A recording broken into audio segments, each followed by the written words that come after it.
ഇതിന്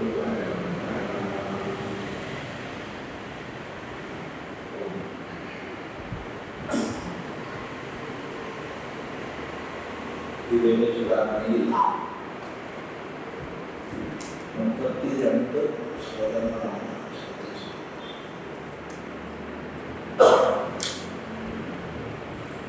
അവിടെ ഒരു സാധകന് വേണ്ട സമ്പത്തുകൾ ഒന്നുകൂടി വ്യക്തമായി പറഞ്ഞാൽ വേദാന്ത വിചാര പദ്ധതിയിലേക്ക് പ്രവേശിക്കുന്ന ഒരു സാധകൻ ഏതേത് സമ്പത്തുകളോടൊപ്പവനാകണം, ഇതാണ് ചർച്ച ചെയ്യുന്നത്. വിവേകം, വൈരാഗ്യം, ദമം, ഉപരതി, തിദിക്ഷ, ശ്രദ്ധ, സമാധാനം, മുമുക്ഷുത്വം.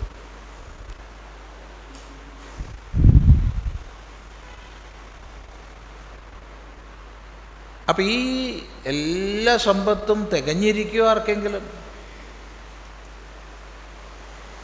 ഇല്ല. കുറച്ച് ന്യൂനാധിക്യങ്ങളൊക്കെ ഉണ്ടാവും, ഏറ്റക്കുറച്ചിലുകൾ. എങ്കിൽ തന്നെയും ഈ സമ്പത്തുക്കൾ വേണം. അപ്പോൾ വീണ്ടും ചോദ്യം വരും, ഈ 9 വിഭാഗത്തിൽ പറയുന്ന 9 സമ്പത്തും തികഞ്ഞാൽ മാത്രമേ വേദാന്തം കേൾക്കാൻ പറ്റുള്ളൂ? അങ്ങനെയില്ല. പിന്നെയോ, വേദാന്ത ശ്രവണം സഫലമാവണമെങ്കിൽ ഈ സമ്പത്തുക്കൾ വേണം. ഇനി മറ്റൊരു ദൃഷ്ടിയിൽ പറഞ്ഞാൽ,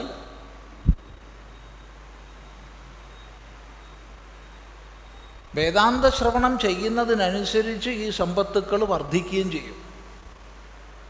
അതുകൊണ്ട് അങ്ങനെ സാധനാസമ്പന്നനായ വ്യക്തി ഗുരുനാഥനെ പ്രാപിക്കണം എന്ന് പറഞ്ഞു.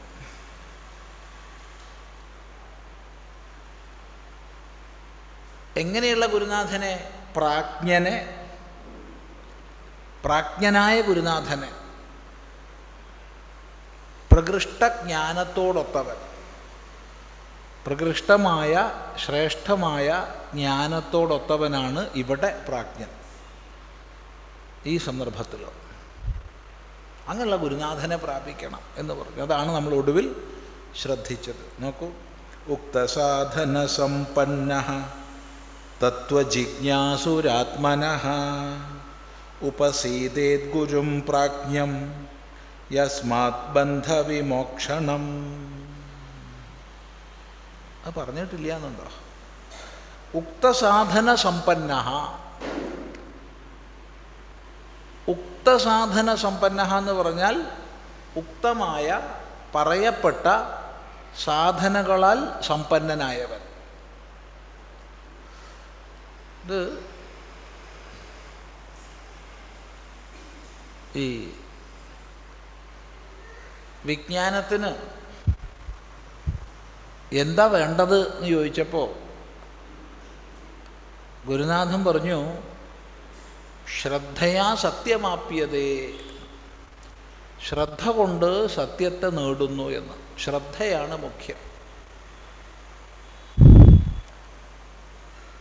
അപ്പോൾ ഗുരുനാഥനെ ഒരല്പം പരിഹസിച്ചുകൊണ്ടെന്നോണം ശിഷ്യന്മാർ പറഞ്ഞു അത്രേ, പുഷ്കലേന ധനേന വായെന്ന്. വർദ്ധിച്ച സമ്പത്തുകൊണ്ടും വിദ്യ നേടാം എന്ന്. ആ ഗുരുനാഥനെ കുറച്ചൊന്ന് കളിയാക്കിയിട്ടാ, മനസ്സിലായില്ല?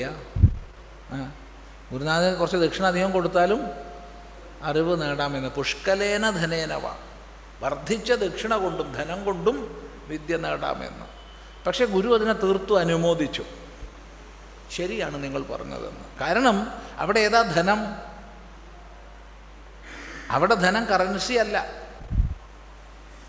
മറിച്ച് വിവേക, വൈരാഗ്യ, ശമാധിഷട്ക, മുമുക്ഷുത്വങ്ങളെന്ന് പറയപ്പെട്ട സമ്പത്തുക്കളാണ്.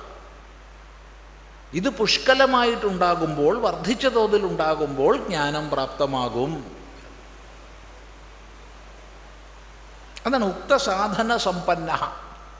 ഉക്തമായ പറയപ്പെട്ട സാധനകൾ തികഞ്ഞ, സാധനകളാൽ സമ്പന്നനായ വ്യക്തി. ആര്? തത്വജിജ്ഞാസുഹു, തത്വത്തെ അറിയാൻ ഇച്ഛിക്കുന്നവൻ. ജിജ്ഞാസു എന്ന് പറഞ്ഞാൽ ജ്ഞാതും ഇച്ഛുഹു, അറിയാൻ ഇച്ഛിക്കുന്നവൻ. തത്വത്തെ, തത്വമെന്നുള്ളതിന് സാമാന്യ അർത്ഥം തത്വമെന്ന് തന്നെയാണ്. നമ്മൾ സാധാരണ മലയാളത്തിലും പറയാറുണ്ട്. എന്നാൽ വേദാന്തശാസ്ത്രത്തിൽ തത്വം എന്ന് പറയുമ്പോൾ അതിന് വിശേഷാർത്ഥമുണ്ട്. അത് തത് ത്വം പദങ്ങളുടെ ഏകാർത്ഥതയാണ്. തത് ശബ്ദം കൊണ്ട് അന്വേഷിക്കപ്പെടുന്ന പരമസത്യവും പരമാത്മാവും, ത്വം ശബ്ദം കൊണ്ട് അന്വേഷിക്കുന്നവൻ ജീവാത്മാവും അർത്ഥമാക്കപ്പെടുന്നു. തത്വമസി തുടങ്ങിയ മഹാവാക്യങ്ങൾ ഇവയുടെ ഏകതയാണ് ബോധിപ്പിക്കുന്നത്. പാരമാർത്ഥികമായി അന്വേഷ്യവും അന്വേഷകനും ഒന്ന് തന്നെ.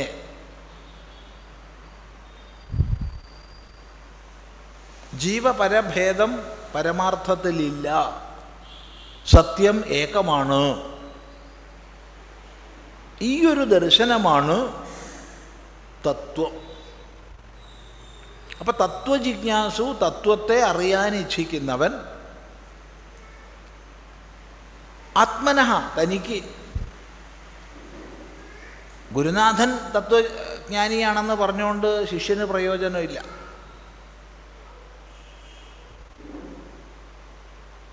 മറിച്ച് താൻ തത്വജ്ഞാനത്തിലേക്ക് ഉയരണം. അങ്ങനെ തൻ്റെ തത്വജ്ഞാനം ഇച്ഛിക്കുന്ന ആൾ, ഒരർത്ഥം. രണ്ട്, തത്വത്തിന് ഈ പറഞ്ഞതുപോലെ ജീവപര ഐക്യം എന്നൊന്ന് ഉയർന്നർത്ഥം എടുക്കാതെ സാമാന്യമായി തത്വം എന്നുള്ള അർത്ഥം എടുക്കുക. ആത്മതത്വത്തെ അറിയാൻ ഇച്ഛിക്കുന്നവൻ, ആത്മാവിൻ്റെ തത്വത്തെ അറിയാൻ ഇച്ഛിക്കുന്നവൻ. എങ്ങനെയുള്ളവൻ? ഉക്തസാധന സമ്പന്ന, പറയപ്പെട്ട സാധനകളാൽ സമ്പന്നനായവൻ. ഉപസീതേത്, അടുത്തുപോയിരിക്കണം, ഉപസന്നനാകണം. ഉപസീതേത്, അടുത്ത് പോകണം. ദൂരെന്ന് വിളിച്ചു നോക്കരുത്.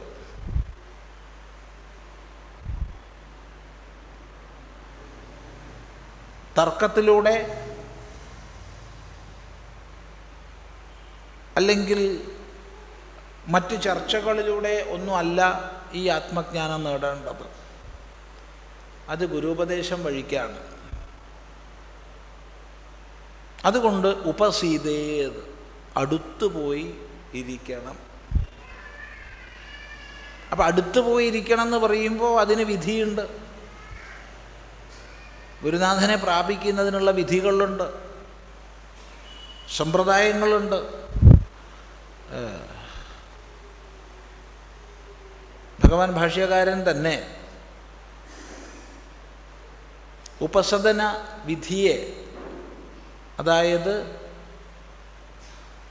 നമസ്കാരം, സേവ, പരിപ്രശ്നം എന്നിങ്ങനെയുള്ള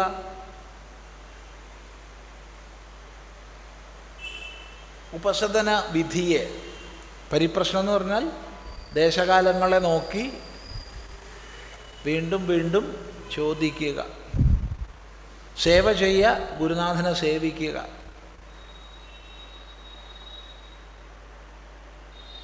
പ്രണിപാതം എന്ന് പറഞ്ഞാൽ പരിപൂർണമായുള്ള നമസ്കാരം. അങ്ങനെ നമസ്കാര സേവാദികളെ കൊണ്ട്, സേവാ നമസ്കാരാദികളെ കൊണ്ട് അറിയണം എന്ന് പറയുന്നിടത്ത്, ഭാഷ്യത്തിലൊരിടത്ത് മധ്യദീപിക ന്യായം പറയുന്നുണ്ട്. മധ്യദീപിക ന്യായേന അസ്മദാദിഷു അപി ഉപസദന വിധേഹേ ഇഷ്ടത്വാത് എന്ന്. അപ്പോൾ മധ്യദീപിക ന്യായം അനുസരിച്ച് നമ്മളെപ്പോലുള്ളവർക്കും ഉപസദന വിധി ഇഷ്ടമാണ് എന്ന്.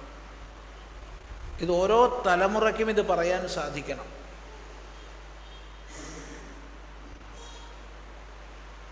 മധ്യദീപിക ന്യായം എന്ന് പറയുമ്പോൾ ഒരു മുറിക്കുള്ളിൽ വെച്ച വിളക്ക് മുറിയെ പ്രകാശിപ്പിക്കുന്നു, പുറത്ത് വെച്ച വിളക്ക് പുറം ചുറ്റുപാടിനെ പ്രകാശിപ്പിക്കുന്നു.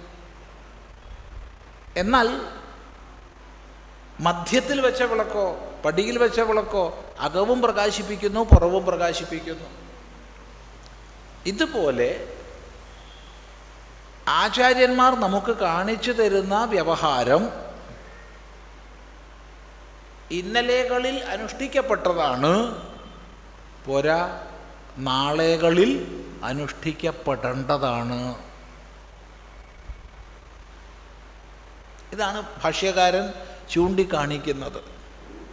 അതിനാണ് മധ്യദീപിക ന്യായമൊക്കെ നമ്മുടെ മുമ്പിൽ വെച്ചത്. അപ്പോൾ ആചാര്യന്മാർ എന്ത് ഈ വിഷയത്തിൽ കാണിച്ചു തന്നുവോ, അതായത് ഗുരൂപസത്തി ഗുരൂപസദനം എന്നുള്ളതിൽ ആചാര്യന്മാർ എന്ത് കാണിച്ചു തന്നുവോ അത് പൂർവികന്മാർ അനുഷ്ഠിച്ചതാണ്, പോരാ അത് ഭാവി തലമുറ അനുഷ്ഠിക്കേണ്ടതാണ്.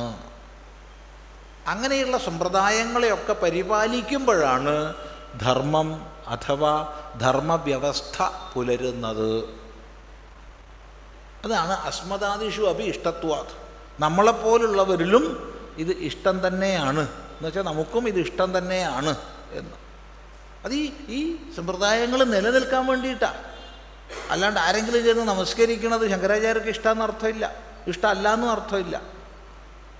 പക്ഷെ ഓരോ തലമുറയിലും ഇങ്ങനെയുള്ളവ പരിപാലിക്കപ്പെട്ടാലേ ധർമ്മവ്യവസ്ഥ പുലരൂ.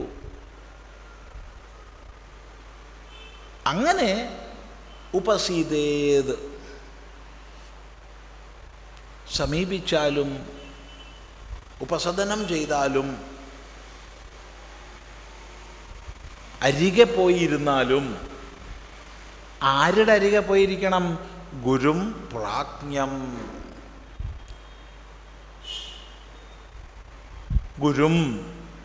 ഗുരുവിൻ്റെ അരികെ, ഗുരുവിനെ ഉപസദനം ചെയ്താലും എന്നാണ് നേരെ മലയാളത്തിലേക്ക് തർജ്ജമ ചെയ്യേണ്ടത്. ഗുരുവിനെ ഉപസദനം ചെയ്താലും. അങ്ങനെ പറഞ്ഞാൽ ഇപ്പം പെട്ടെന്ന് മനസ്സിലാവില്ല. അപ്പോൾ ലളിതമായിട്ട് ഇങ്ങനെ പറയാം, ഗുരുവിനരികെ പോയിരുന്നാലും.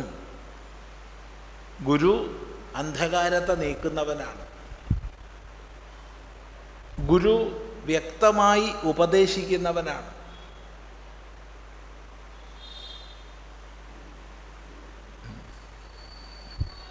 താത്പര്യാർത്ഥം ഗും രാവയതി എന്ന് പറയാറുണ്ടല്ലോ.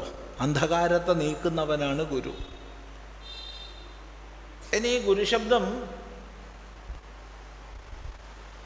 ഈ ഗൃ വ്യക്തായാം വാചി എന്നുള്ള ധാതുവിൽ നിന്ന് എടുക്കുമ്പോൾ വ്യക്തമായി ഉപദേശിക്കുന്നവൻ എന്നുള്ള അർത്ഥം കിട്ടും. വ്യക്തമായി ഉപദേശിക്കുന്നത് ആരാ? സംശയരഹിതമായി അറിഞ്ഞവനാ. സംശയരഹിതമായി അറിഞ്ഞവന് മാത്രമേ വ്യക്തമായി പറയാൻ കഴിയൂ. അങ്ങനെയാണോ? അങ്ങനെ തന്നെയാണ്. മറ്റെന്താ? അങ്ങനെ ആവാം. അങ്ങനെ അല്ലാണ്ടായിക്കൂടെ? അല്ല അങ്ങനെ ആവാട്ടോ. എന്ത്? അപ്പം നിങ്ങളെന്താ പറയണത്?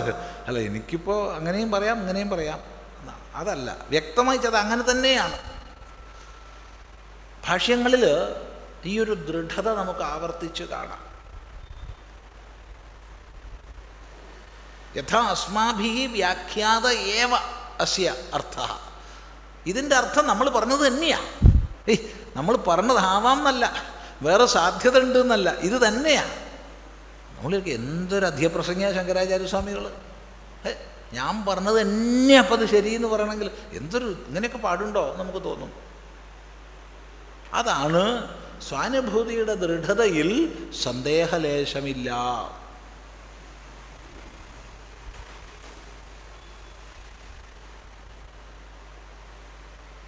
ഗുരും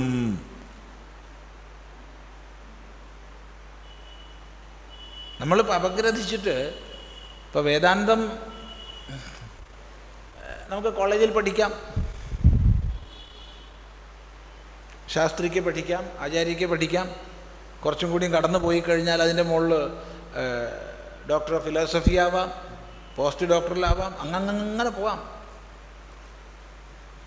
ശങ്കരാചാര്യർ ഇങ്ങനെ പറഞ്ഞു, മധ്വാചാര്യർ ഇങ്ങനെ പറഞ്ഞു, രാമാനുജാചാര്യർ ഇങ്ങനെ പറഞ്ഞു, നിമ്പാർക്കാചാര്യർ ഇങ്ങനെ പറഞ്ഞു, ഇല്ലേ, വല്ലഭാചാര്യർ ഇങ്ങനെ പറഞ്ഞു. താനെന്താ പറയണത്? അല്ല, ഇവരൊക്കെ അങ്ങനെയൊക്കെ പറഞ്ഞു.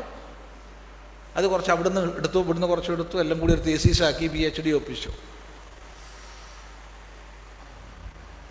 അപ്പോൾ വേദാന്തം അവിടെ ഒരു സബ്ജക്റ്റായി. വേദാന്തം സബ്ജക്റ്റ് അല്ല. ഇത് നമ്മൾ അക്കാഡമിക്കായി പഠിക്കുന്നതിനെ വിമർശിക്കുക എന്നാർക്കും തോന്നരുത്. അക്കാഡമിക്കായി പഠിപ്പിക്കേണ്ടത് ആവശ്യമാണ്, പഠിക്കേണ്ടത് ആവശ്യമാണ്. അങ്ങനെ ധാരാളം സ്കോളർമാർ, പ്രൊഫസർമാർ ഉണ്ടാവട്ടെ, നല്ലതാണ്. പക്ഷേ അതല്ല വേദാന്തം. അവിടെ ഇതാണ് നീ സ്വീകരിക്കേണ്ടത്, ഇതല്ല എന്ന് സംശയരഹിതമായിട്ട് അസന്നിഗ്ധമായിട്ട് പറഞ്ഞു തരാൻ കഴിയണം. അത് സ്വാനുഭൂതിയിൽ നിന്നാണ്. ഇത് ചിന്തിക്കുക. അതുകൊണ്ടാണ് ഗുരും. പക്ഷേ ഗുരു പ്രാജ്ഞനുമായിരിക്കണം, പ്രകൃഷ്ടജ്ഞാനവാനായിരിക്കണം. അവിടെ സ്വാനുഭൂതിജനിതമായ അറിവ് എന്നുള്ളതിനോടൊപ്പം തന്നെ പ്രകൃഷ്ടമായ അറിവ്, ശ്രേഷ്ഠമായ അറിവ്, അവിടെ ഗ്രന്ഥജ്ഞാനം, ശ്രോത്രിയത്വം വേണം, അതും വേണം. വളരെ ലളിതമായിട്ട് ശ്രീരാമകൃഷ്ണദേവൻ പറഞ്ഞു തരുന്ന ദൃഷ്ടാന്തമുണ്ട്. ഒരാൾക്ക് സ്വയം ആത്മഹത്യ ചെയ്യാൻ ഒരു സൂചിയോ അല്ലെങ്കിൽ ഒരു കത്തിയൊക്കെ മതിയാവും, ഒരു കയറ്, ഇല്ലേ? എന്നാൽ പ്രബലനായ ഒരാളെ കൊല്ലണമെങ്കിലോ, വളരെ ബലശാലിയായ ഒരാളെ കൊല്ലണമെങ്കിൽ ഒരു സൂചിയും കൊണ്ട്, എന്താടാ നീ വന്ന്, ഞാൻ നിന്നെ കൊല്ലാൻ വന്നതാ എന്ന് പറഞ്ഞാൽ എങ്ങനെ ഉണ്ടാവും? അല്ലെങ്കിൽ ഒരു കത്തിയും കൊണ്ടുപോയിട്ട്, എന്താ നീ വന്നേ, ഞാൻ നിന്നെ കൊല്ലാൻ വന്നതാ എന്ന് പറഞ്ഞാൽ കഴിഞ്ഞു അവൻ്റെ കഥ. അവിടെ പലവിധ ആയുധങ്ങൾ വേണ്ടി വരും. അവനെ വീഴ്ത്തേണ്ടി വരും, കുത്തേണ്ടി വരും, വെട്ടേണ്ടി വരും, പലതും വേണ്ടി വരും.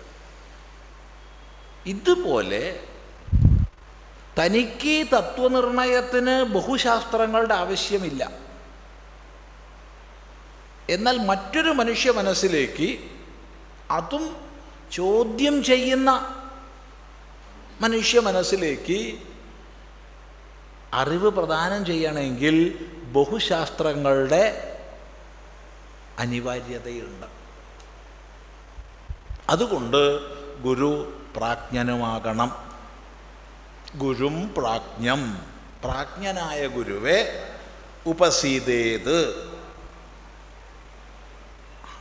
യസ്മാത്, യാതൊരാളിൽ നിന്ന് അഥവാ യാതൊന്നിൽ നിന്ന്, രണ്ടും അവിടെ സ്വീകാര്യമാണ്. യസ്മാത് ഗുരോഹോ ബന്ധവിമോക്ഷണം, ബന്ധത്തിൻ്റെ വിശേഷണയുള്ള മോക്ഷണം, മോചനം സംഭവിക്കുന്നുവോ, എല്ലാ ബന്ധങ്ങളിൽ നിന്ന് മുക്തി ആരിൽ നിന്ന് ലഭിക്കുന്നുവോ അങ്ങനെയുള്ള ഗുരുവെ പ്രാപിക്കണം. അഥവാ ഈ ഉപസദന ക്രിയ, ഉപസദനം ചെയ്യുക എന്നുള്ളത്, ഇതിൽ നിന്നാണ് മോക്ഷം സിദ്ധാവുന്നത്. ഈ യാതൊന്നിൽ നിന്ന് മോക്ഷസിദ്ധി ഉണ്ടാകുന്നുവോ, രണ്ടർത്ഥത്തിൽ കൊടുക്കാം. അങ്ങനെയുള്ള ഗുരുനാഥനെ പ്രാപിക്കണം എന്ന് പറഞ്ഞു. ഇവിടെ വളരെ ശ്രദ്ധിക്കേണ്ടുന്ന ഒരു വിഷയം,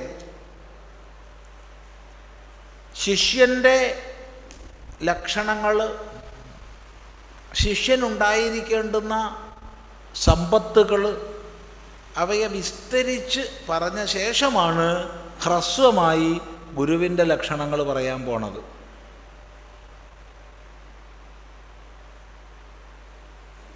മനസ്സിലായില്ല? ഒന്നുകൂടി പറയാം. ശിഷ്യൻ്റെ ലക്ഷണങ്ങൾ, ശിഷ്യനുണ്ടായിരിക്കേണ്ടുന്ന സമ്പത്തുക്കൾ വിസ്തരിച്ച് പറഞ്ഞതിന് ശേഷമാണ് ഹ്രസ്വമായി, ചുരുക്കമായി ഗുരുവിൻ്റെ ലക്ഷണം പറയുന്നത്. ഇത് വളരെ ശ്രദ്ധിക്കേണ്ടതാണ്. കാരണം പലരും ചോദിക്കും വേദാന്ത പഠന സന്ദർഭത്തിൽ എന്തൊക്കെയാണ് ഗുരുവിൻ്റെ ലക്ഷണം എന്ന്. ഇവിടെ ഗുരുവിൻ്റെ ലക്ഷണം അല്ല നമ്മൾ ആദ്യം മനസ്സിലാക്കേണ്ടത്, ശിഷ്യൻ്റെ ലക്ഷണമാണ്. ഗുരുവിൻ്റെ ലക്ഷണം മനസ്സിലാക്കാൻ കഴിയില്ല. ഈ പറഞ്ഞ ലക്ഷണങ്ങൾ നിനക്കുണ്ടോ എന്ന് ആദ്യം പരിശോധിക്കുക, അതേ ഉള്ളൂ. കാരണം ഗുരുവും ശിഷ്യനും ഒരു കടയിൽ പോയാൽ കടയുടമസ്ഥന് അയാൾ ഗുരുവല്ല. ഗുരുവും ശിഷ്യനും ഒരു ബസ്സിൽ കയറിക്കഴിഞ്ഞാൽ കണ്ടക്ടർക്ക് അയാൾ ഗുരുവല്ല,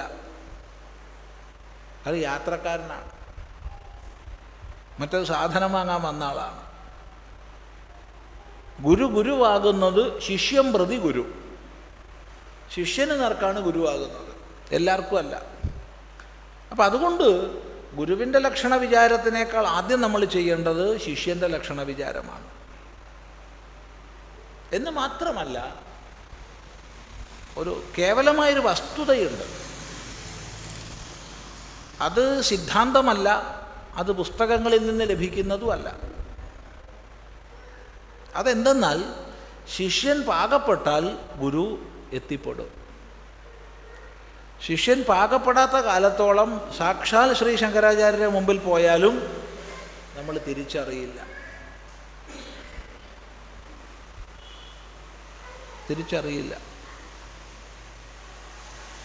ഇത് ശ്രദ്ധിക്കേണ്ടതാണ്. അപ്പോൾ ഇത്രയ്ക്കൊക്കെ വിസ്തൃതമായി ശിഷ്യഗുണങ്ങളെ വർണ്ണിച്ച ശേഷം, ശിഷ്യലക്ഷണങ്ങളെ പറഞ്ഞ ശേഷം, ശിഷ്യനുണ്ടായിരിക്കേണ്ട സാധന സമ്പത്തികളെ പറഞ്ഞ ശേഷം പറയുകയാണ് ആരാണ് ഗുരു, എങ്ങനെയുള്ളവനാണ് ഗുരു. ശ്രോത്രിയോ വ്രജിനോ കാമഹതോയോ ബ്രഹ്മവിത്തമഃ ബ്രഹ്മണ്യുപരതഃ ശാന്തോ നിരിന്ധന ഇവാനലഃ അഹേതുകദയാ സിന്ധുർ ബന്ധുരാനമതാം സതാം തമാരാധ്യ ഗുരും ഭക്ത്യാ പ്രഹ്വപ്രശ്രയസേവനൈഃ പ്രസന്നം തമനുപ്രാപ്യ പൃച്ഛേജ്ഞാതവ്യമാത്മനഃ. ശ്രോത്രിയോ വ്രജിനോ കാമഹതോ യോ ബ്രഹ്മവിത്തമഃ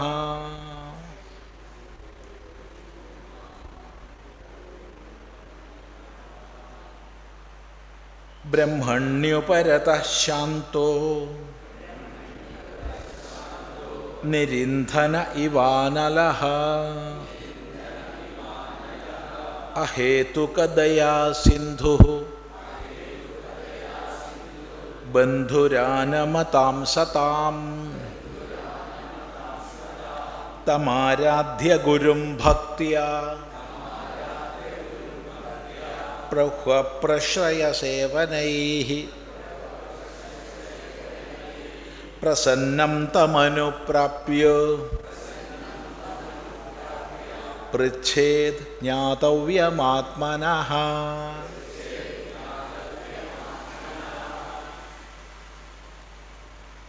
ശ്രോത്രിയഃ അവൃജിനഃ അകാമഹതഃ ബ്രഹ്മവിത്തമഃ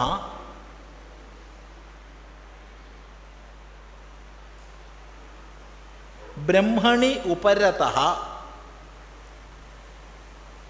ശാന്തഃ നിരിന്ധനഃ അനലഃ ഇവ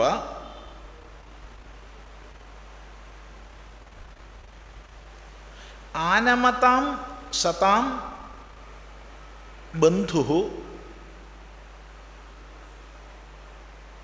അഹേതുകദയാസിന്ധുഃ യഃ തം ഗുരും ഭക്ത്യാ പ്രഹ്വപ്രശ്രയസേവനൈഃ പ്രസന്നം അനുപ്രാപ്യ ആത്മനഃ ജ്ഞാതവ്യം പൃച്ഛേത്. വളരെ ദീർഘമായ ഒരു വാചകമാണ് ഈ രണ്ട് ശ്ലോകങ്ങളിലും കൂടി ഉള്ളത്. ഒരു ശ്ലോകത്തിന് മാത്രം അർത്ഥം പറയാൻ പറ്റില്ല.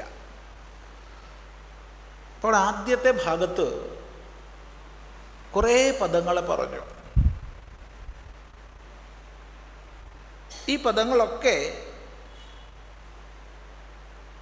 യഹ എന്ന് അകാമഹതോ യഹ ബ്രഹ്മവിത്തമഃ എന്നുള്ള ശബ്ദത്തോട് അന്വയിക്കേണ്ടതാണ്.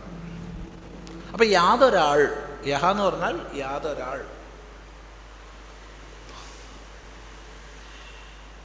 നമ്മൾ പലപ്പോഴും ആവർത്തിച്ച് പറയാറുണ്ട്, ഇന്നത്തെ ഭാഷാപ്രയോഗത്തിൽ ഈ യാതൊരാൾ എന്നൊന്നും പറയാറില്ല അല്ലേ? യാവർ, യാതൊരാൾ, യാവർ എന്നൊക്കെ പറഞ്ഞാൽ എന്തോ ഒരു മോശം ഭാഷ പറഞ്ഞ പോലെയാണ് പലരുടെയും നോട്ടം ഉണ്ടാവുക. അതിന് പകരം ഏതൊരാൾ എന്നാണ് പറയുക. ഏതൊരാൾ. നമുക്കത് വയ്യ. എന്തുകൊണ്ട് വയ്യ വെച്ചാൽ നമ്മൾ സമ്പന്നരാണ്. പിന്നെ എന്തിനാ ആ സമ്പന്നത ഉപയോഗിക്കാതിരിക്കുന്നേ? ദാരിദ്ര്യത്തെ സ്നേഹിക്കണം, ദരിദ്രരെ സ്നേഹിക്കണം, ദരിദ്രരെ സേവിക്കണം, ഒക്കെ വേണം. പക്ഷെ ഉള്ള സമ്പന്നത ഒന്ന് ഉപയോഗിച്ചൂടെ? എന്താ അഭിപ്രായം? ഇല്ല? എന്താ എല്ലാവരുടെ അഭിപ്രായം എന്താണെന്നറിയില്ല. സമ്പന്നത ഉണ്ട്, എന്നാൽ പിന്നെ അത് ഉപയോഗിച്ചൂടെ? ഇത്ര പദസമ്പത്ത് നമുക്കുണ്ട്, അത് ഉപയോഗിക്കാൻ പഠിക്കണ്ടേ? അപ്പോൾ യത് ശബ്ദത്തിന് കിം ശബ്ദത്തിൻ്റെ അർത്ഥം പറഞ്ഞാൽ കിം ശബ്ദത്തിന് എന്ത് പറയും? അപ്പം കിം ശബ്ദത്തിനും യത് ശബ്ദത്തിനും ഒരേ അർത്ഥം പറഞ്ഞാൽ പിന്നെ എന്തിനാ രണ്ട് പദം? അതുകൊണ്ട് ഇന്നത്തെ പുതിയ രീതിയിൽ യത് ശബ്ദത്തിന് കിം ശബ്ദാർത്ഥം പറയുന്നത് സ്വീകാര്യമല്ല എന്നാണ് പറഞ്ഞത്. യാവർ ബഹുവചനം, യാതൊരാൾ ഏകവചനം എന്ന് തന്നെ പറയണം. യാതൊരുത്തി, ഏതൊരുത്തിയല്ല. യാ എന്ന് പറഞ്ഞാൽ യാതൊരുത്തി. ഏതൊരുത്തി എന്നാണെങ്കിൽ കാന്നാണ്, അത് കിം ശബ്ദരൂപ.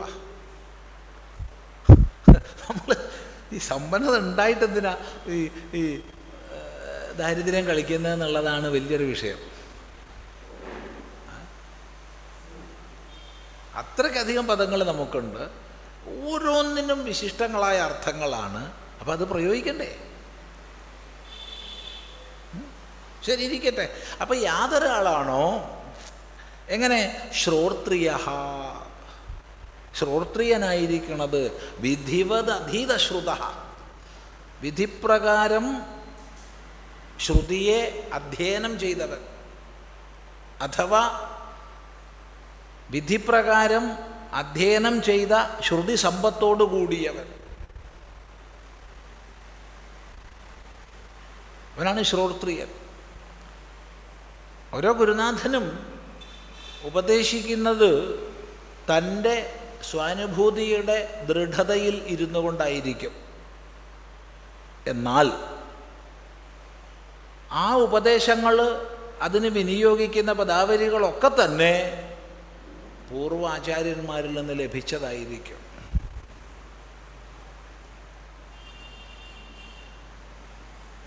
ഇതി ശുശ്രുമ പൂർവേഷാം യേ നസ്തദ്വ്യാച ചക്ഷിരേ. ഇങ്ങനെ പൂർവികന്മാർ പറഞ്ഞ് നമ്മൾ കേട്ടിട്ടുണ്ട്.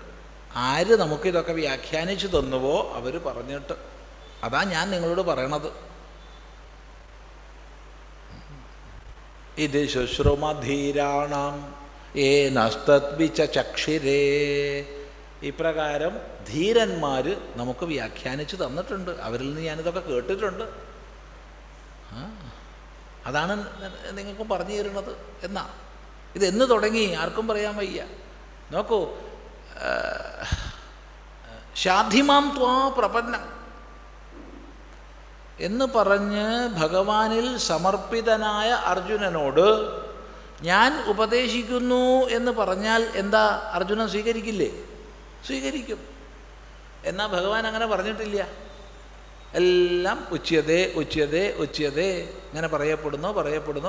ആരാൽ പറയപ്പെടുന്നു? ഋഷിഭിർബഹുധാ ഗീതം മതി, ഛന്ദോഭിർവിവിധൈ പൃഥക്. ഇങ്ങനെ ഋഷിമാരാൽ പല പ്രകാരം പാടപ്പെട്ടതാണ്ടോ ഞാൻ നിനക്കും പറഞ്ഞു തരുന്നത്. കഴിഞ്ഞു.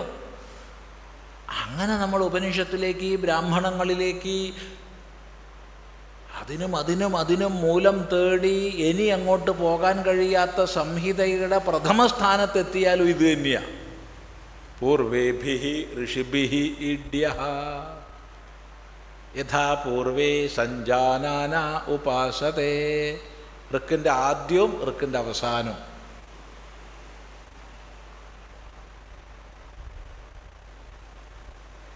ഇതാ സനാതനധർമ്മത്തിൻ്റെ ഏറ്റവും വലിയ മഹിമ.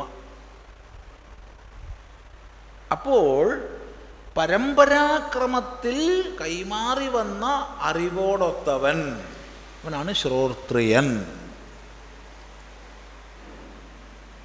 എപ്പോഴും നമ്മൾ അതുകൊണ്ട് ശാസ്ത്രം പഠിക്കുന്ന സന്ദർഭത്തിൽ ഈ ഗുരു പരമ്പരയെ നമിക്കാറുണ്ട്, വ്യക്തിയല്ല നമിക്കുക. ഇനി വ്യക്തിയെ നമിച്ചാലും അതിലൂടെ ലക്ഷ്യമാക്കുന്നത് പരമ്പരയാണ്. നാരായണ സമാരംഭാം, അല്ലെങ്കിൽ സദാശിവ സമാരംഭാം, അല്ലെങ്കിൽ ശിവാദി ഗുരുഭ്യോ നമഃ എന്നൊക്കെ നമ്മൾ പറയുമ്പോൾ ഈ പറഞ്ഞ ഈ പാരമ്പര്യമാണ്, പരമ്പരാപ്രാപ്തം. ഏവം പരമ്പരാപ്രാപ്തം ഇമം രാജർഷയോ വിദുഃ എന്ന്.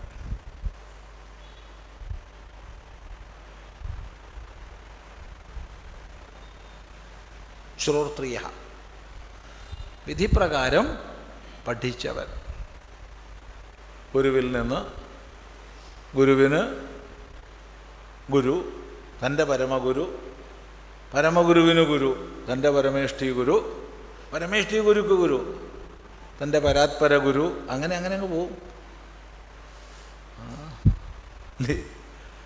അങ്ങ് പോവും. അത് അങ്ങനെ തുടരും, അങ്ങോട്ട് തുടരും.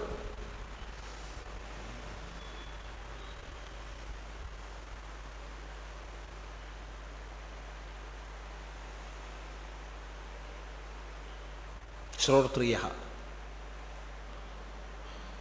അപ്പം ശ്രോത്രിയനായ ഔവൃജിനഃ, ഔവൃജിനഃ, വൃജിനം പാപം, പാപവാസനകൾ,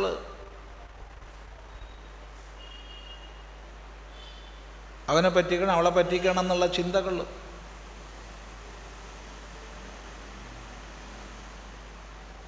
അതൊഴിഞ്ഞവൻ, യാതൊരു തരത്തിൽപ്പെട്ട ചിത്തമാലിന്യങ്ങളും ഇല്ലാത്തവൻ, അവൃജിനഃ. ഇപ്പോൾ ശ്രോത്രിയ അവൃജിനഃ അകാമഹതഃ. അകാമഹതഃ, കാമത്താൽ ഹനിക്കപ്പെടാത്തവൻ, കാമത്താൽ ഹനിക്കപ്പെടാത്തവൻ. അത് വേണം, ഇത് വേണം, അങ്ങനെ വേണം, ഇങ്ങനെ വേണമെന്ന് പലതിലേക്ക് ഛിന്ന ഭിന്നമായി പോകുന്ന ആഗ്രഹങ്ങളുടെ പരമ്പരയാൽ ഹനിക്കപ്പെടാത്തവൻ, അകാമഹതഃ.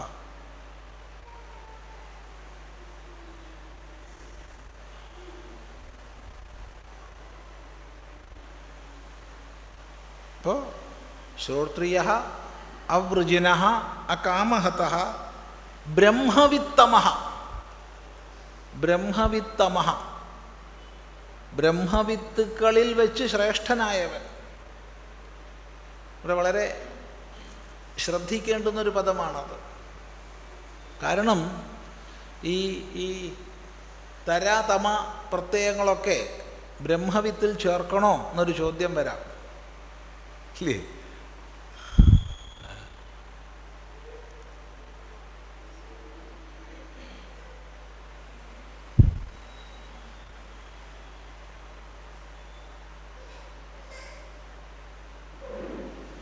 ഒരു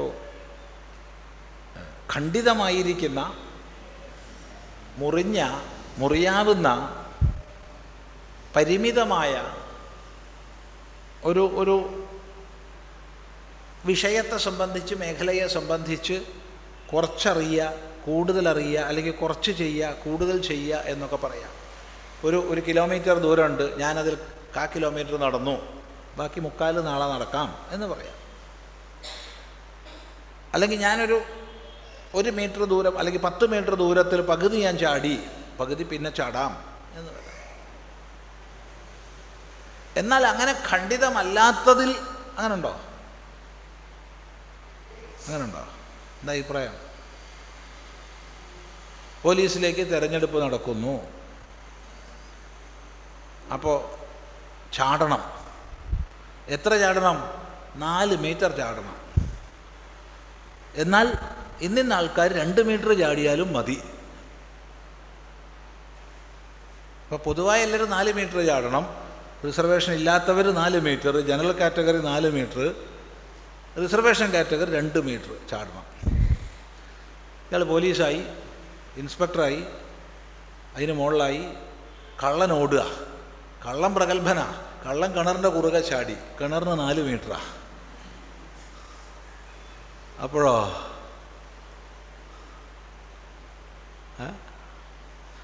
യവനുള്ളിലാ, യവൻ കിണറിൻ്റെ ഉള്ളിൽ വീഴും. അല്ലെങ്കിൽ അവൻ അത്രയും ബുദ്ധിമാനായിരിക്കണം. എന്ത്? കള്ളൻ പാട്ടിന് പോട്ടെ, ഞാൻ എൻ്റെ പാട്ടിന് പോവാം എന്ന് കണക്കാക്കുന്നവനായിരിക്കണം. അഖണ്ഡിതമായതിൽ പകുതി, കാല്, മുക്കാല് എന്നതില്ല. അപ്പോൾ അഖണ്ഡ സ്വരൂപമായ ബ്രഹ്മത്തെ കുറച്ചറിയുക, കൂടുതൽ അറിയുക, അതിനേക്കാൾ അറിയുക എന്നുള്ളതുണ്ടോ? ചോദ്യം വലിയ ചോദ്യമാണ്. ഈ ചോദ്യത്തിന് ഉത്തരം ശരിക്കും മനസ്സിലായിട്ടില്ല വെച്ചാൽ നമ്മൾ പ്രൗഢഗ്രന്ഥങ്ങൾ ചിലത് പഠിക്കുമ്പോൾ പ്രശ്നം വരും. ഉദാഹരണം ജീവൻ മുക്തി വിവേകം, അല്ലെങ്കിൽ യോഗവാസിഷ്ഠം, ജീവൻ മുക്തി വിവേകം തുടങ്ങിയ ഗ്രന്ഥങ്ങൾ പഠിക്കുമ്പോൾ പ്രശ്നം വരും. കാരണം അവിടെ ബ്രഹ്മവിദ് വരൻ, ബ്രഹ്മവിദ് വരീയൻ, ബ്രഹ്മവിദ് വരിഷ്ഠൻ എന്നൊക്കെ കാണും. അപ്പം ഇവിടെയും ബ്രഹ്മവിത്ത് തമഹ, തമപ്പ് പ്രത്യയം ഉപയോഗിച്ചിരിക്കുക. അപ്പം ബ്രഹ്മവിത്ത്, 2 ബ്രഹ്മവിത്തുക്കൾ ഉണ്ടെങ്കിൽ അതിൽ കേവൻ ബ്രഹ്മവിത്തരഹ. അനേക ബ്രഹ്മവിത്തുക്കൾ ഉണ്ടെങ്കിൽ അതിലേറ്റവും കേവൻ ബ്രഹ്മവിത്തമഹ. അങ്ങനെയാണല്ലോ പ്രയോഗം. അപ്പം ഇവിടെ ബ്രഹ്മവിത്തമനായിരിക്കണം ഗുരുനാഥൻ. അപ്പം നമുക്ക് പറയാനുള്ളത്, ഈ താരതമ്യാർത്ഥത്തിൽ തരപ്പ് തമപ്പൊന്നും ഇവിടെ എടുക്കേണ്ട ആവശ്യമില്ല. മറിച്ച് കേവല ഗ്രന്ഥജ്ഞാനത്തിൽ മാത്രം കുടുങ്ങിയിരിക്കാത്ത,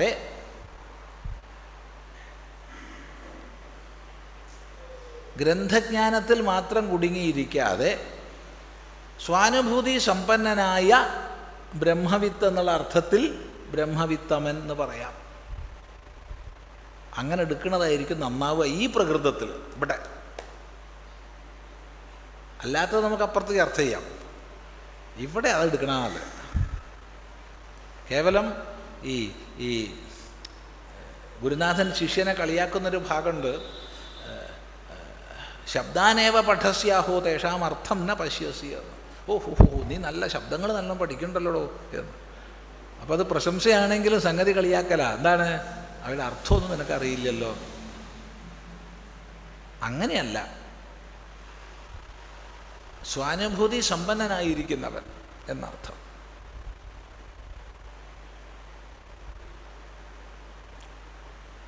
അതിശയേന ബ്രഹ്മവിത്തമഃ. പോരാ, ബ്രഹ്മണ്യുപരതഃ, ബ്രഹ്മത്തിൽ തന്നെ ഉപരമിച്ചവൻ. അത് വല്ലാത്തൊരു പ്രയോഗമാണ്. തന്നിൽ താനായി ഉപരമിച്ചവൻ.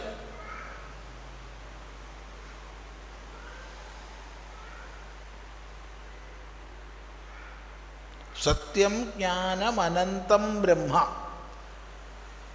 എന്ന് യാതൊന്ന് നിർദ്ദേശിക്കപ്പെട്ടുവോ അത് തന്നെയാണ് തൻ്റെ സ്വരൂപമെന്നുള്ള ബോധത്തിൽ ഉപരമിച്ചവൻ. അങ്ങുമിങ്ങും അതിലേക്കും ഇതിലേക്കും നെട്ടോട്ടമോടുന്നതെല്ലാം ഉപരമിച്ചവൻ. ബ്രഹ്മണ്യുപരതഃ. ശാന്തഃ, ശമിച്ചവൻ. ശമിച്ചവൻ, എല്ലാ വൃത്തികളും ശമിച്ചവൻ. തിളയ്ക്കൽ നിന്നവൻ എന്നർത്ഥം. നമ്മൾ പഠിച്ചു തുടങ്ങുമ്പോൾ ഒരു തിളയ്ക്കലുണ്ടാവും, ഏത് വിദ്യയാണെങ്കിലും. ഇല്ലേ, വേദാന്തം ഒക്കെ പഠിച്ചു തുടങ്ങുമ്പോൾ 4 ആളെ വെല്ലുവിളിച്ച് തർക്കത്തിന് ഏർപ്പെട്ടാലേ ഒരു സുഖം ഉണ്ടാവുള്ളൂ. അതെ. ഡാൻസ് പഠിച്ചു തുടങ്ങുന്ന കുട്ടികളെ കണ്ടറിയും. നടക്കുമ്പോൾ തന്നെ കൈ കൊണ്ടും കാലുകൊണ്ടൊക്കെ കാണിച്ചുകൊണ്ട് നടക്കണം. പാട്ട് പഠിച്ചു തുടങ്ങണവരെ കണ്ടറിയാം. അത് മൂളി നടക്കും. ഇതന്നെ എല്ലാ വിദ്യ അങ്ങനെ തന്നെയാണ്. എല്ലാ വിദ്യ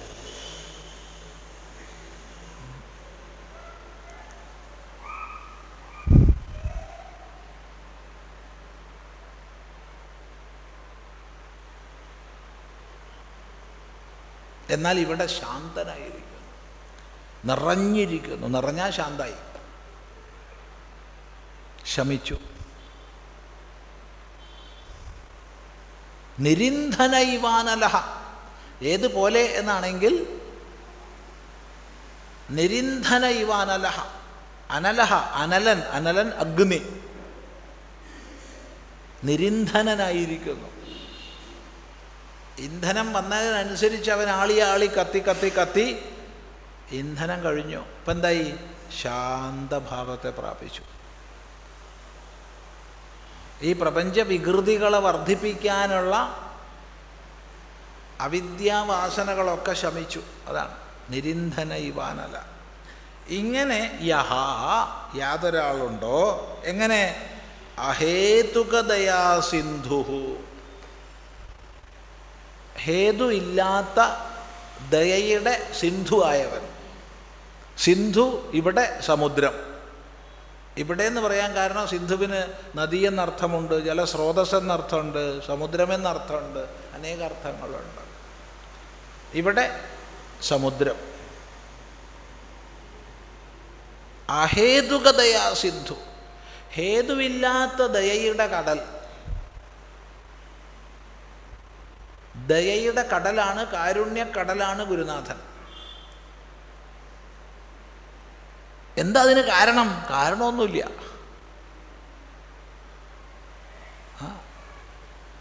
അപ്പോൾ സ്വയം കൃതാർത്ഥനായിട്ടും എന്തിന് ഗുരു ഉപദേശിച്ചു എന്ന് ചോദിച്ചാൽ മറുപടിയില്ല. കൃതാർത്ഥനല്ലാത്ത ആൾ പേരിന് ഉപദേശിക്കാം, പ്രശസ്തിക്ക് ഉപദേശിക്കാം, ദക്ഷിണയ്ക്ക് ഉപദേശിക്കാം, പണ്ഡിതനെന്ന നാമലബ്ധിക്ക് ഉപദേശിക്കാം, പലതിന് ഉപദേശിക്കാം. ഇനി ഉപദേശം കൊണ്ട് അവനെ അങ്ങ് രക്ഷിച്ചു കളയാന്ന് വിചാരിച്ചിട്ട് ഉപദേശിക്കാം. അങ്ങനെ കണ്ടു. എന്നാൽ കൃതാർത്ഥനായ ഒരാൾ എന്തിനുപദേശിക്കണം? സ്വയം കൃതാർത്ഥനാ, ഇനി ഒന്നും ചെയ്യാനില്ല. കൃതമർത്ഥം ചെയ്യന. അപ്പോൾ അയാൾ ഇനിയിപ്പോൾ എന്തിനാ ഇപ്പോൾ ഉപദേശിക്കണേ? എന്നിട്ടും നമ്മുടെ ഗുരുനാഥന്മാർ ഉപദേശിച്ചുകൊണ്ടേയിരുന്നു. ഒരു നിമിഷം വിശ്രമിച്ചോ അവർ? ഒന്ന് ആലോചിച്ച് നോക്കൂ. നമ്മളൊക്കെ ഇപ്പോൾ വലിയ തിരക്ക് എന്ന് പറയുന്നുണ്ടല്ലോ. ഒന്ന് സങ്കല്പിച്ച് നോക്കൂ ശങ്കരാചാര്യരുടെ ജീവിതം. ഒരു നിമിഷം വിശ്രമിച്ചിട്ടുണ്ടാവുമോ? എത്ര മണിക്കൂർ ഉറങ്ങിയിട്ടുണ്ടാവും? എന്താ നിങ്ങളുടെ അഭിപ്രായം? കാരണം 8-ാം വയസ്സിൽ ആരംഭിച്ച ഭാഷ്യരചന 16-ാം വയസ്സിൽ പൂർത്തിയാക്കി. അത് കഴിഞ്ഞ് ശിഷ്യോപദേശങ്ങൾ, അതിനായിക്കൊണ്ടുള്ള പ്രകരണ ഗ്രന്ഥങ്ങൾ രചിക്കൽ, ഭാരതത്തിൽ മുഴുവൻ സഞ്ചരിക്കൽ, 4 മൂലകളിൽ മഠങ്ങൾ സ്ഥാപിക്കൽ, അതിന് വ്യവസ്ഥപ്പെടുത്തൽ, വിവിധ ദാർശനികരുമായി ചർച്ചകളിൽ ഏർപ്പെടുക, അതൊക്കെ അങ്ങോട്ട് മാറ്റിക്കോളൂ. ഈ എഴുതിയത് മാത്രം ഉണ്ടല്ലോ ഇപ്പോൾ നമ്മുടെ മുമ്പിൽ.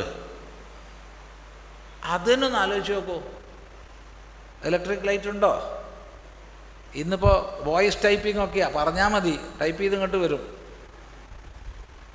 കുറച്ചുകൂടി കാലം കഴിഞ്ഞാൽ ചിന്തിച്ചാൽ മതി, ടൈപ്പ് ചെയ്ത് ഇങ്ങോട്ട് വരും എന്നുള്ള അവസ്ഥ വരും.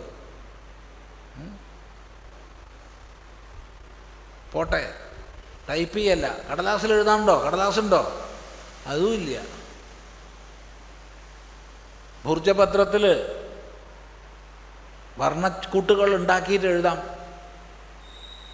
അല്ലെങ്കിൽ ഓലയിൽ നാരായം കൊണ്ട് എഴുതാം. എന്താ അപ്പം അതിൻ്റെയൊക്കെ വിഷമമൊന്ന് ആലോചിച്ച് നോക്കൂ. എന്നിട്ടാണ് ഈ കണ്ടത് മുഴുവൻ 10 ഉപനിഷത്തുക്കളുടെ ഭാഷ്യം, ഭഗവത്ഗീതയുടെ ഭാഷ്യം, ബ്രഹ്മസൂത്രങ്ങളുടെ ഭാഷ്യം, ഈ പ്രകരണ ഗ്രന്ഥങ്ങൾ, ഇതൊക്കെ എഴുതി കൂട്ടിയത്. വേറെയും ശാങ്കരകൃതികളായിട്ട് ഒട്ടനവധിയുണ്ട്. സ്തോത്ര സാഹിത്യം ഉദാഹരണമാണ്. അപ്പോൾ ഒരു നിമിഷം വിശ്രമിച്ചിട്ടുണ്ടാവുമോ? ആ എണ്ണ ഇട്ട് തിരിയിട്ട് കാറ്റത്ത് അത് ഇളകണതിനനുസരിച്ച് എഴുത്തൊക്കെ നിർത്തിവെച്ച്, എന്നാൽ ഇതിനേക്കാൾ അപ്പുറത്താ വ്യാസനെക്കുറിച്ച് ആലോചിച്ചാൽ എത്ര എഴുതി കൂട്ടിയത്. മഹാഭാരതം മാത്രം കാണുമ്പോൾ നമ്മൾ അക്ഷരാർത്ഥത്തിൽ ബോധം കെടും ഇല്ലേ? അതെ, ഇതെന്താ ഇതൊക്കെ ഒരാൾ എഴുതിയതാ? പോട്ടെ, പുരാണങ്ങൾ വേറെയുണ്ട് വ്യാസൻ്റെ പേരിൽ പലതും. അല്ല എന്ന് തെളിയിക്കാൻ കഴിയാത്ത കാലത്തോളം ആണെന്ന് വിശ്വസിക്കാനാ ഇഷ്ടം ഇല്ലേ? അങ്ങനെയല്ലേ? എന്താ അഭിപ്രായം? ഇതൊന്നും വ്യാസൻ എഴുതിയതല്ല സ്വാമി, സന്തോഷം. പക്ഷെ നിങ്ങൾ അല്ലാന്ന് തെളിയിക്കൂ. അല്ലാന്ന് നിങ്ങൾ തെളിയിക്കുന്ന കാലത്തോളം ആണെന്ന് വിശ്വസിക്കാനാണ് എനിക്കിഷ്ടം. കാരണം ഒരുപാട് ഈ പുതിയ ആൾക്കാർ വരുന്നുണ്ട്, ഇതൊന്നും ഒരാൾക്ക് പറ്റില്ല എന്നാണ്.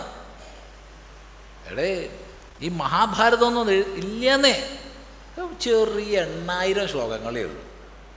ജയം അതിപ്പോൾ എവിടുന്നാ ഇപ്പം നിങ്ങൾക്കിപ്പോൾ മനസ്സിലാക്കിയിട്ടുള്ളത്? ഒരൊറ്റ ശ്ലോകത്തുമ പിടിച്ചിട്ടാ തത്തോ ജയമുദീരയേത്. ഇതേ ശ്ലോകം 3 or 4 പുരാണങ്ങളിലുണ്ട്. അപ്പം അതും ജയം തന്നെയാവൂല്ലേ?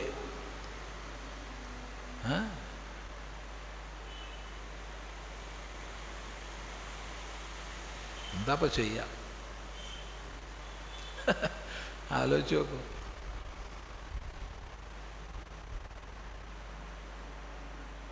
സകല ദേവതാ നമസ്കാരപൂർവകം ജയം പറഞ്ഞുകൊണ്ട് തുടങ്ങിക്കൊള്ളുന്ന ജയതു എന്ന് പറയുക.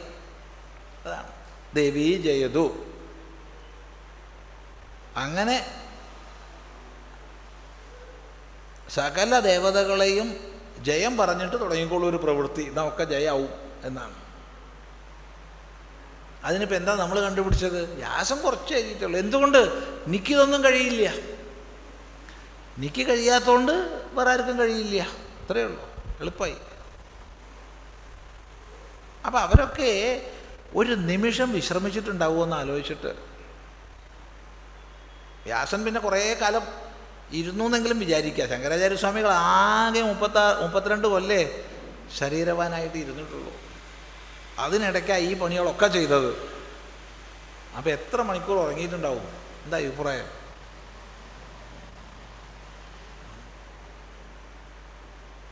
ആർക്ക് വേണ്ടിയിട്ടാ? അപ്പം എന്തിനപ്പം ചെയ്തതെന്ന് ചോദിച്ചാൽ അഹേതുക ദയാസിന്ധു. ഒരു ഹേതുവില്ലാത്ത ദയയാണത്. ഹേതു ഒരു കാരണമില്ല. അഗ്നിക്ക് ചൂടുണ്ടാവാൻ എന്താ കാരണം? അഗ്നിയുടെ ധർമ്മമാണ്, ലക്ഷണമാണ്, ഗുണമാണ് ചൂട് എന്നൊക്കെ പറയാം. ധർമ്മം, ലക്ഷണം എന്നൊക്കെ പറയാം, സ്വഭാവമാണെന്ന് പറയാം. അങ്ങനെ എന്ത് വേണ്ടിയാൽ പറയാം, പറഞ്ഞോളൂ, അതിന് വിരോധമില്ല. പക്ഷേ എന്ത് പറഞ്ഞാലും എന്താണ് അഗ്നിക്ക് ചൂട്? എന്തിനാണത്? ആർക്കാ പറയാൻ പറ്റുക? അതെൻ്റെ സ്വഭാവമാണ്, അത്രേ പറയാൻ പറ്റൂ.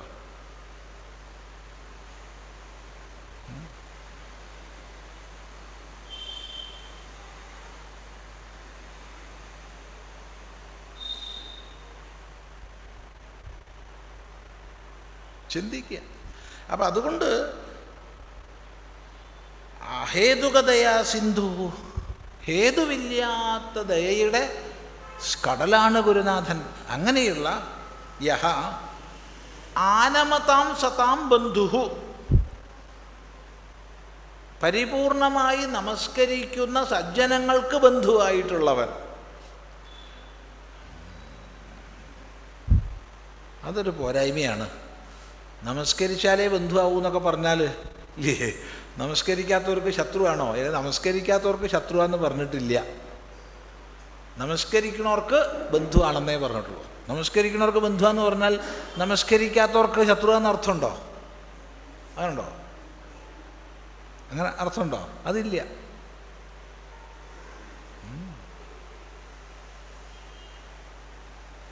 അഗ്നിയുടെ അരികെ പോകുന്നവർക്ക് ചൂടിൻ്റെ സൗഖ്യം അനുഭവിക്കാൻ കഴിയുന്നു. ഇപ്പോൾ തണുപ്പ് കാലത്ത് എന്ന് പറഞ്ഞാൽ അഗ്നിയുടെ അരികെ പോകാത്തവർക്ക് തണുപ്പ് കൊടുക്കുന്നു എന്നർത്ഥമുണ്ടോ? അതില്ല. നാളെ ഒരാൾ ചോദിച്ചു, എന്താണ് അർജുനന് ഗീത ഉപദേശിക്കാൻ കാരണം? എടാ, അർജുനനാണ് ചോദിച്ചത്, എന്ത് ചെയ്യും? നിനക്ക് ചോദിച്ചുകൂടായിരുന്നു, എന്നാൽ നിനക്ക് ഉപദേശിക്കുമായിരുന്നു. എന്തുകൊണ്ട് ധർമ്മപുത്രർക്ക് ഉപദേശിച്ചില്ല? അയാൾ ചോദിച്ചില്ല. ധർമ്മപുത്രർക്ക് വേറെ സന്ദർഭത്തിൽ വേറെ ഉപദേശം കൊടുത്തിട്ടുണ്ട് കൃഷ്ണൻ. എല്ലാവരും ചോദിച്ചപ്പോൾ കൊടുത്തിട്ടുണ്ട്. ചോദിക്കേണ്ട ആർക്കും കയറി ഉപദേശിച്ചിട്ടില്ല. ഉപദേശിയല്ല കൃഷ്ണൻ, ചോദിച്ച ആൾക്ക് കൊടുത്തു.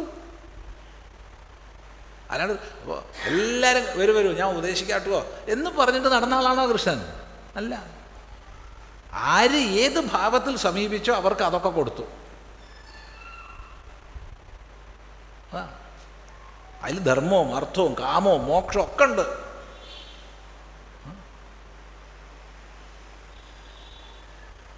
അല്ലാണ്ട് ഭഗവാൻ ഒന്നും പ്രത്യേകിച്ചൊന്നുമല്ല, എല്ലാമാണ്, ഒന്നുമല്ല. ആരേത് ഭാവത്തിൽ സമീപിച്ചോ അവർക്കത്, അത്രയേ ഉള്ളൂ. അപ്പം അറിയുകയും ചെയ്തില്ലേ, ഏ യഥാമാം പ്രപദ്യന്തേ താം തഥൈവ ഭജാമ്യഹം. ആര് ഏത് രീതിയിൽ എന്നെ സമീപിക്കുമോ ആ രീതിയിൽ ഞാൻ അവരെ ഭജിക്കും, അനുഭജിക്കും. അപ്പം അർജുനൻ ചോദിച്ചു, ശാധിമാം ത്വാ പ്രപന്നെന്ന് പറഞ്ഞു, അവനോട് ഉപദേശിച്ചു, ഇത്രയേ ഉള്ളൂ.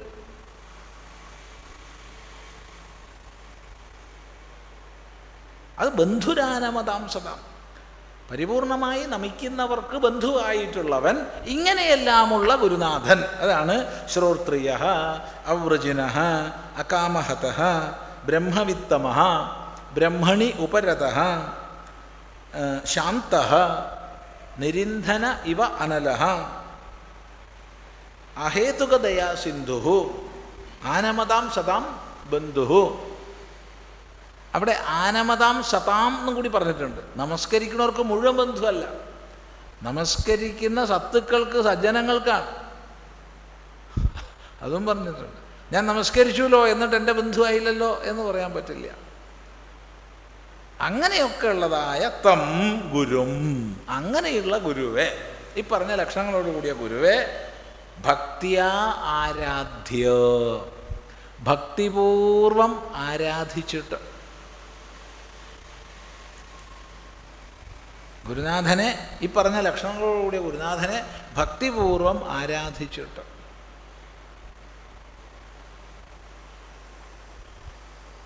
എങ്ങനെ? പ്രഹ്വപ്രശ്രയസേവനൈഹി, പ്രഹ്വീഭാവത്തോടു കൂടിയ, അത്യന്ത വിനയഭാവത്തോട് പോരാ, വിനയം എന്ന് പറഞ്ഞാലും പ്രഹ്വീഭാവം ആവില്ല, സമർപ്പണഭാവത്തോടു കൂടിയ, അത്യന്ത വിനയ സമർപ്പണങ്ങളോടുകൂടിയ നമസ്കാരം,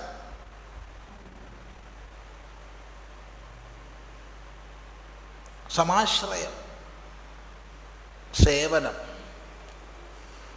തദ്വിദ്ധി പ്രണിപാതേന പരിപ്രശ്നേന സേവയാ എന്ന് പറഞ്ഞു. അങ്ങനെ അങ്ങേയറ്റത്തെ വിനയാന്വിതമായ സമർപ്പണാത്മകമായ സമാശ്രയവും സേവനവും ചെയ്തിട്ട്, ഗുരുസേവ ചെയ്തിട്ട്, ഗുരുനാഥനെ സമാശ്രയിച്ചിട്ട് എന്തു ചെയ്യണം? പ്രസന്നം, പ്രസന്നനായ തം അവനെ. അത് കൊള്ളാലോ, ഇവയെ കൊണ്ട് ഗുരു പ്രസന്നനാവൂ എന്ന് പറഞ്ഞാൽ, നമസ്കാരം സേവ തുടങ്ങിയവ കൊണ്ട് പ്രസന്നനായ ഗുരുവേ, അത് കൊള്ളാമോ?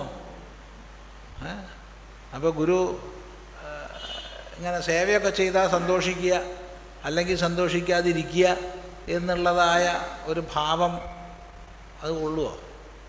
അത് ഗുരുവിന് യോജിക്കുമോ? ലഘുവിനല്ലേ അത് യോജിക്കുള്ളൂ.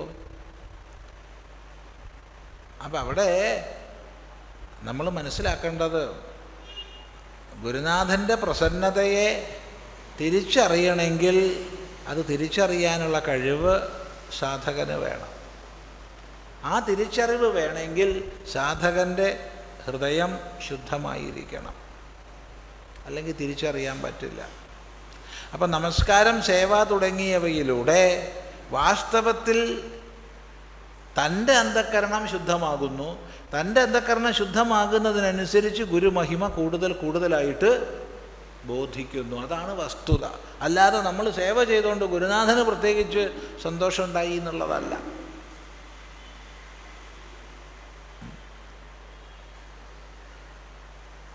നമ്മളെ കണ്ണടയിൽ എണ്ണമയോ പൊടിപടലങ്ങളൊക്കെ പെട്ട് കഴിഞ്ഞാൽ കാണുന്ന വസ്തുക്കളൊക്കെ അവ്യക്തമായിട്ടാണ്,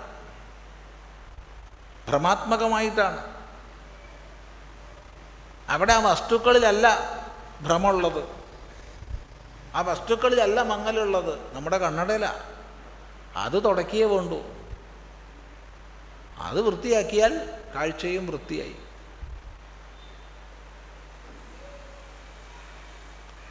അതുകൊണ്ട് ഗുരുനാഥൻ സദാപ്രസന്നനാണ്, ശാന്തൻ എന്ന് പറഞ്ഞു കഴിഞ്ഞു. പക്ഷേ അത് സ്വയം അനുഭവിക്കാനുള്ള ക്ഷമതയിലേക്ക് നമ്മൾ ഉയരണം.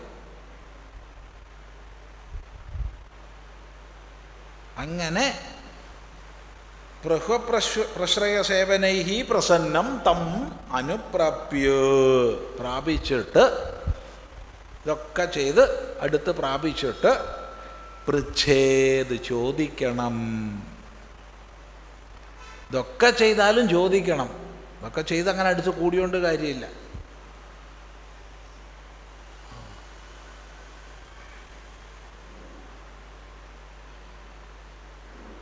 ഒരു സ്ഥലത്ത് നമ്മൾ തന്നെ പലപ്പോഴും പറഞ്ഞിട്ടുണ്ട്, ഇത് കഥയല്ല, ഉണ്ടായതാണ്. കുറേ സന്യാസിമാരുണ്ട്, കുറേ സന്യാസിമാർ. അപ്പോൾ ആ കൂട്ടത്തിലൊരു ബ്രഹ്മചാരിയുണ്ട്. ഈ ബ്രഹ്മചാരി പ്രസിദ്ധമായ ഒരു ആശ്രമം വിട്ട് പുറത്ത് വന്നിരിക്കുക. അപ്പോൾ ആശ്രമം വിട്ട് പുറത്ത് വന്ന ആശ്രമത്തിൽ ഇരിക്കുന്ന കാലത്തോളം അതിൻ്റെ കേമത്തരം പറയും, വിട്ട് പുറത്ത് പോയി കഴിഞ്ഞാൽ അതിൻ്റെ ദോഷം പറയും. അങ്ങനെയാണല്ലോ ലോക സ്വഭാവം, ഇല്ലേ? അതെ, ലോക സ്വഭാവം അത്. അപ്പോൾ ഈ ആശ്രമത്തെക്കുറിച്ച് കുറ്റം പറഞ്ഞുകൊണ്ടിരിക്കുക ഇയാൾ. അപ്പോൾ സ്വാമിമാരൊക്കെ എന്ത് ചെയ്യുന്നു, നല്ല പ്രോത്സാഹിപ്പിക്കുന്നുണ്ട് ഇത് പറയിപ്പിക്കാൻ വേണ്ടിയിട്ട്. ഇത് കഥയല്ല, നല്ല. പിന്നെ അയ്യോ ഈ ചെറുപ്പക്കാരൻ്റെ ആയുസ് എത്ര പോയി അവിടെ താമസിച്ചിട്ടെന്നൊക്കെ പറഞ്ഞിട്ട് ഇങ്ങനെ പിരി കയറ്റി കൊടുക്കണുണ്ട്. ഞാൻ എത്ര 10-15 കൊല്ലം താമസിച്ചില്ലേ? ദിവസം ആയിരക്കണക്കിന് സ്റ്റാമ്പ് ഒട്ടിക്കുക, പോസ്റ്റ് ചെയ്യുക എന്നല്ലാതെ വേറെ എന്ത് പണിയാണ് എനിക്കുണ്ടായത്? ഇതിന് ഞാൻ അവിടെ പോകണം? ഇതിന് ഞാൻ ഗുരുനാഥൻ്റെ അടുത്ത് പോകണം? ആയിരക്കണക്കിന് സ്റ്റാമ്പ് ഒട്ടിക്കുക കവറിൻ്റെ മുകളിൽ, മാസികേൻ്റെ മുകളിൽ, എന്നിട്ട് തപാലിൽ ഇങ്ങനെ അയക്കുക.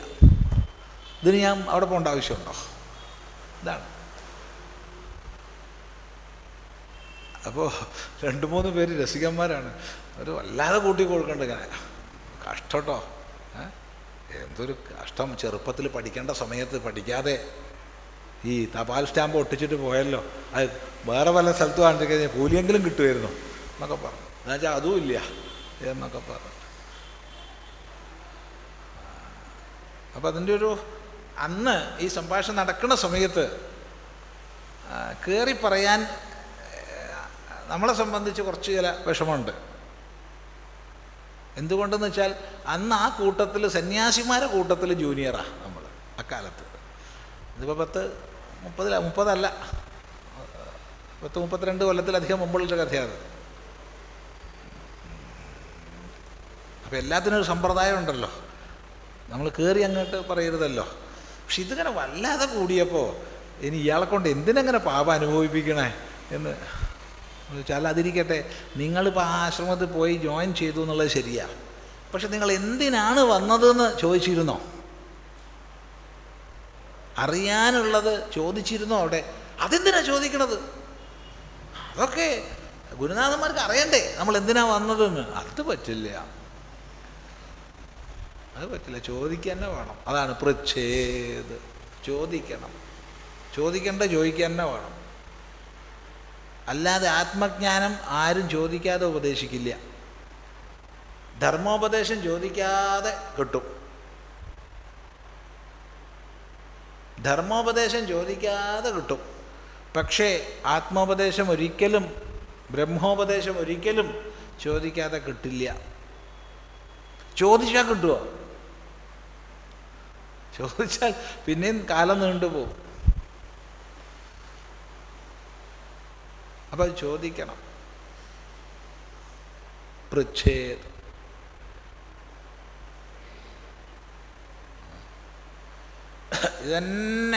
ഇത് തന്നെ വള്ളി പുള്ളി മാറ്റമില്ലാതെ ശ്രീനാരായണ ഗുരുദേവൻ പറഞ്ഞു തന്നിട്ടുണ്ട്. നിത്യാനിത്യ വിവേകതോ ഹി നിതരാം നിർവേദമാപദ്യ സദ്വിദ്വാനത്ര ശമാധി ഷട്കലസിത സ്യാന്മുക്തികാമോ ഭുവി പശ്ചാത് ബ്രഹ്മവിദുത്തമം പ്രണതി സേവാദ്യൈ പ്രസന്നം ഗുരും പൃച്ഛേദ് കോഹം ഇദം ജഗത് കുതഃ കുതോ ജഗദിദം സ്വാമിൻ വദത്വം പ്രഭോ എന്ന് ചോദിക്കണം എന്നാ. പൃച്ഛേദ്. വല്ലാത്തൊരു ശ്ലോകം അത്. ശ്രീനാരായണ ഗുരുദേവൻ ഈ പറഞ്ഞൊക്കെ ഒതുക്കിയിരിക്കുക ഒരു ശ്ലോകത്തിൽ. ബ്രഹ്മവിദ്യാ പഞ്ചകത്തിൻ്റെ 1-ാമത്തെ ശ്ലോകം.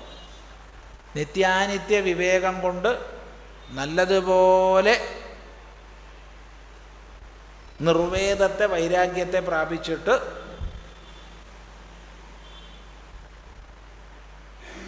ഉള്ള സദ്വിദ്വാൻ ശമാധി ഷട്കലസിതനായിട്ട്, ശമം ദമം ഉപരതി തിദിക്ഷ ശ്രദ്ധ സമാധാനം എന്നിവയെ നേടിയിട്ട് സ്യാത് മുക്തികാമഹ മുമുക്ഷുത്വവും നേടിയവനായിട്ട് പശ്ചാത് പിന്നെന്ത് ചെയ്യണം?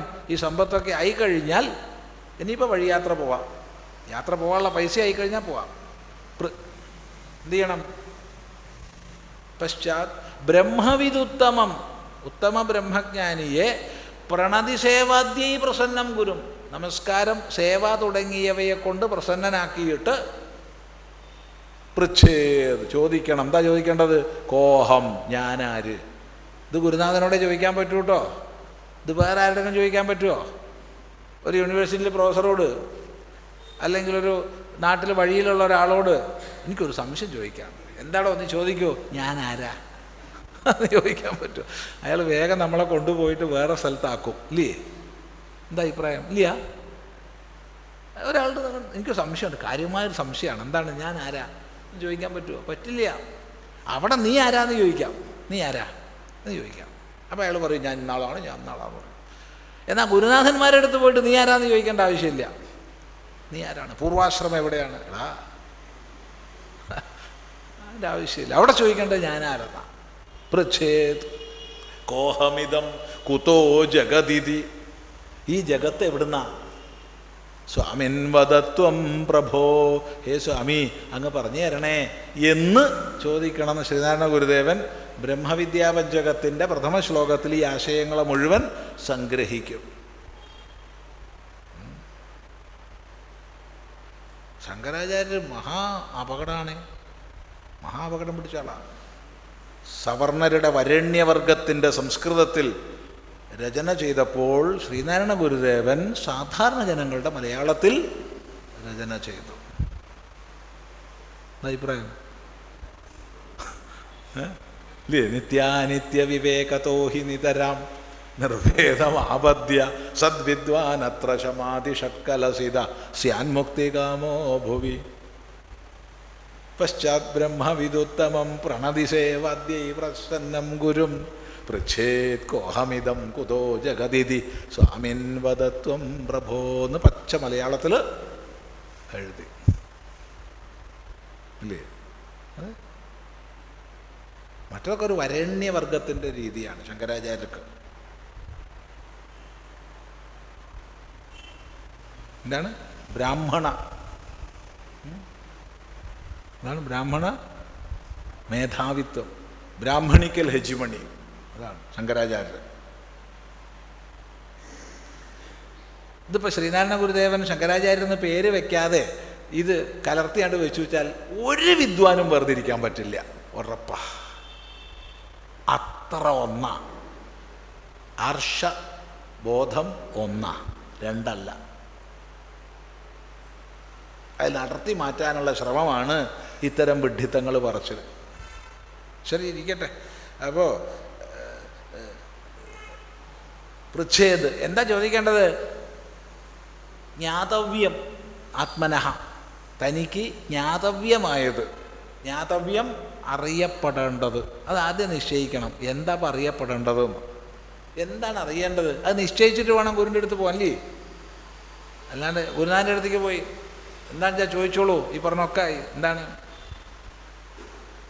നാട്ടുവർത്താനം ചോദിച്ചിട്ട് വല്ല കാര്യമുണ്ടോ?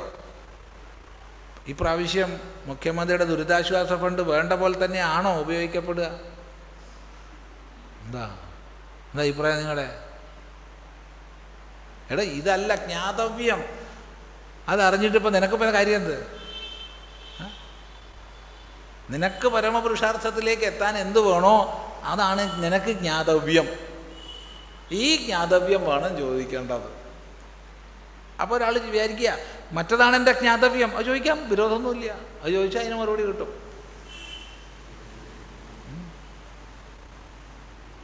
അപ്പോഴാണ് നമുക്ക് വലിയ നഷ്ടം സംഭവിക്കുക. അർത്ഥാർത്ഥിക്ക് അർത്ഥം, കാമാർത്ഥിക്ക് കാമം, ധർമാർത്ഥിക്ക് ധർമ്മം ഒക്കെ കിട്ടും.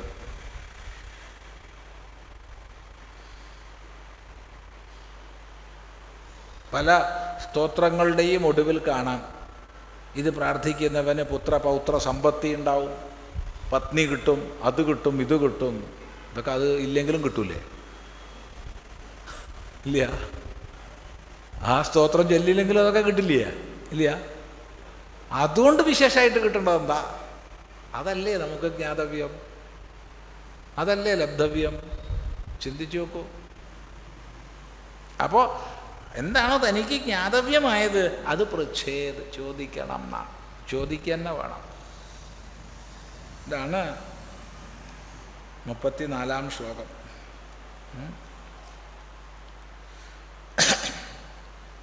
തുടർന്ന് നമുക്ക് അടുത്ത പ്രാവശ്യം ആവാം. സ്വാമിന്നമസ്തേ നതലോകബന്ധോ കാരുണ്യസിന്ധോ പതിതം ഭവാബ്ധൗ മാമുദ്ധരാത്മീയകടാക്ഷദൃഷ്ട്യാ ഋജ്വാദികാരുണ്യസുധാഭിവൃഷ്ട്യാ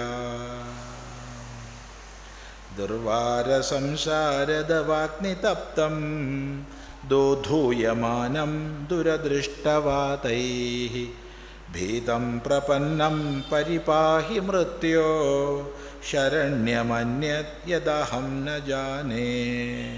ഇതാണ് ചോദിക്കണത്. ചോദിക്കണം എന്ന് പറഞ്ഞു. എന്താ ചോദിക്കണത് ഇവിടെ? അത് അടുത്ത 2 ശ്ലോകങ്ങൾ, അത് അടുത്ത പ്രാവശ്യമാവട്ടെ.